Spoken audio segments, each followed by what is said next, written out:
fear of failure, once you reduce it, and also expectation of success, once you reduce those things to almost zero, something magical happens.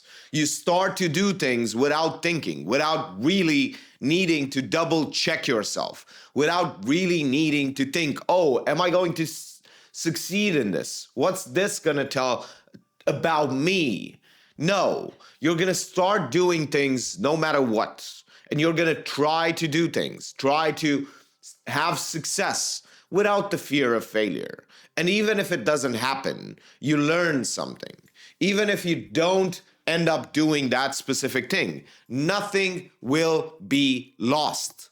You have to understand that most of the things that we are doing only require time. But if we didn't do anything, that time would be lost anyway.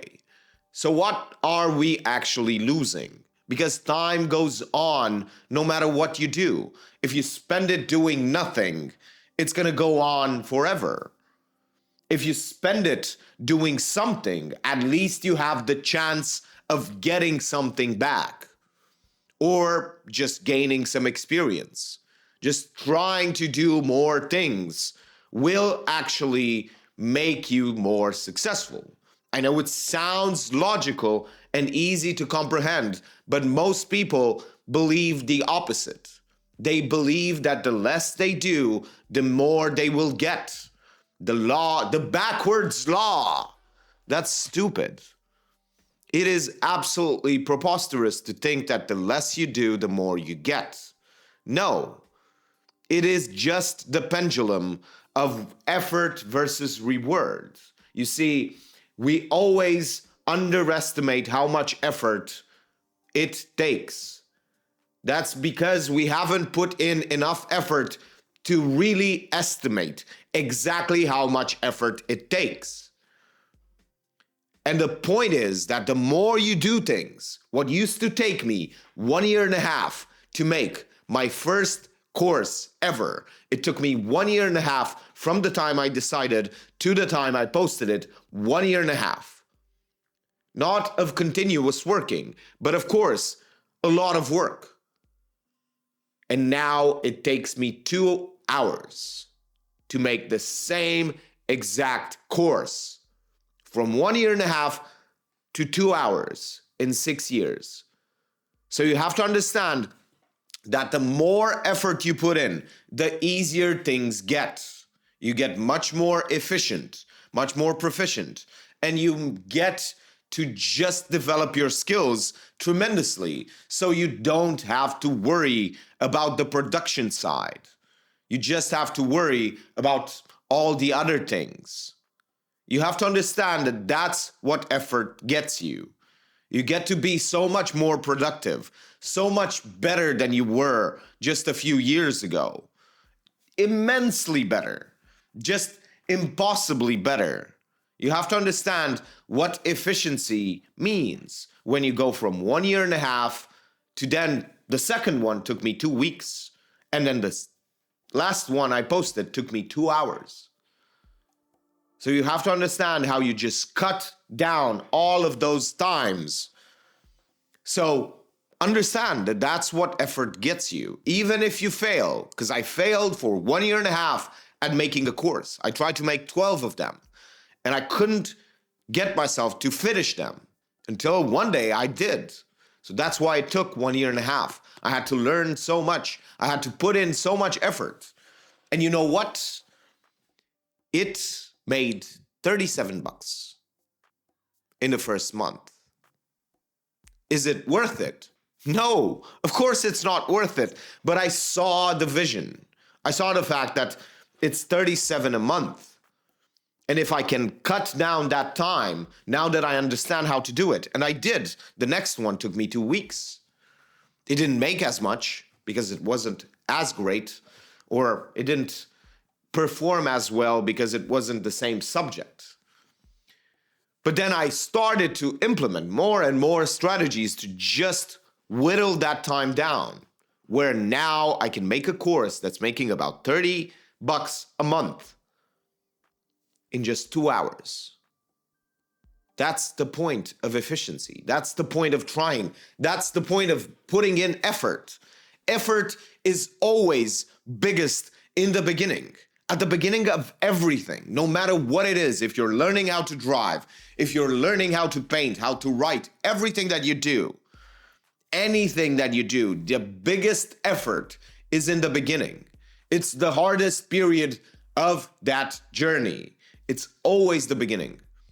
Because you have to understand that it's a slope and it doesn't get progressively harder. It actually gets progressively easier, but it's hardest in the beginning. Once you get over that small hump in the beginning, everything is smooth sailing from there. At some point, it's not just something that you struggle at. You are okay at it. And once you are okay at it, you can see a path forward because you can start to have a little bit of success and build upon that success. Once I've posted the first course, then it took me like 3 months to post 5 more. You have to understand what that means. It took me 5 times less time to post 5 courses. I averaged 1 a month instead of one every 1.5 years. Because I understood it, because I had a little bit of success, because I had a little bit of proof that I can do it, and a little bit of proof that this is worth it in some sense. And it was. It still is the most profitable thing that I can do. So that's the point. When you see effort, understand that the biggest effort is in the beginning. I just finished a meditation challenge, and I told a friend of mine, it's harder to meditate 1 time than it is to meditate 1 year. Understand that that's the point. It just becomes easier. The last day of the meditation challenge, the 1 year, 1 hour meditation challenge, was the easiest day because I knew it was over. It was the easiest one.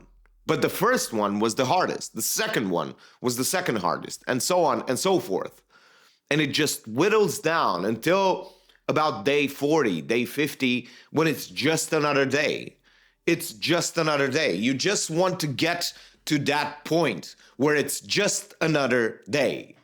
Because at that point, you're not putting in effort. You're not really having to feel like it's a struggle.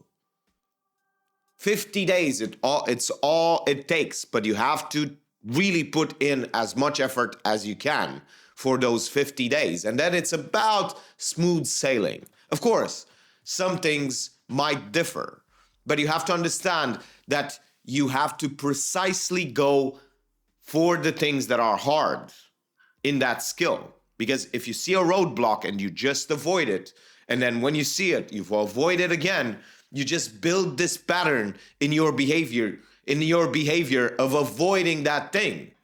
But you see, we go back to the beginning of this video. To not avoid that pit stop, that roadblock, to not avoid it, you have to lower your fear of failure. Assume that you're going to fail and lower your expectation of success as well. And you will start to do more than not avoid the roadblocks. Just expect that for the 5 times or 10 times or 50 times you're going to do that, you're going to fail. It's fine. Because if you succeed, you only have to succeed once. Succeeding once will just cut so much time. You will be so much more efficient. Because once you do it once, you can do it 1,000 times. Because you've understood how to do it. In the beginning, you're just learning, struggling to really figure out how to do it. But once you do, all the effort is gone. Everything that you've learned is now actionable. You can just put it in practice. You don't have to worry about all of these things anymore.